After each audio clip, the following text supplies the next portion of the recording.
So you decided to work a little more after turning 65, and because of your job coverage, you delayed Medicare Part B, and now you're getting ready to retire, or that coverage just ended for some reason. If this sounds like you, keep watching because this video is about to save you a lot of headaches. We'll go over a step-by-step process. By the end, you'll know the two forms most people need, who fills out what, and the simple timeline to follow so you don't miss your window. Let's make Medicare make sense. When you sign up for Part B after turning 65 because you had job coverage, Social Security usually wants proof of that. Here's how that works. There are two forms to be completed. One is basically your request for Part B. The other is your employer confirming you had job coverage. And remember, that coverage could either come from your job or your spouse. It just needs to be active work coverage. These are the two forms you're going to hear about. The form you fill out to request your Part B, that form is called CMS 40B.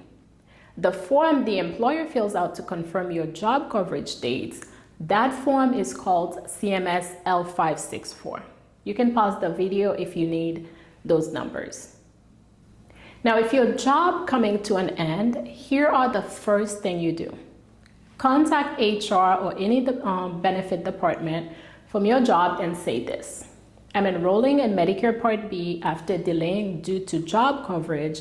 I need the employer form completed. Who can help me out? You also want to know how long that process would take because timing is everything when it comes to Medicare. Which brings us to more timing talk. That's right. Most people want Part B to start the month after their job coverage ends or right when they retire. If you stopped working, do it as soon as you can because the clock may already be running. Well, why 30 to 60 days, you might ask? Well, because you want time for the employer to complete the form, you to submit the package, and Social Security to process it. You don't want to be doing this the last week your coverage ends. Here's what a gap looks like in real life. Your job coverage ends on, let's say, March 31st, but you don't start Part B until May 1st. That month in the middle, April, can be a problem.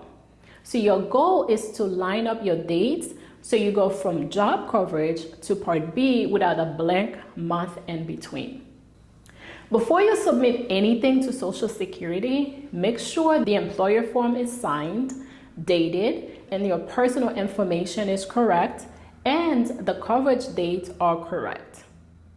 Also, don't forget to include the request form, which is the one you fill out.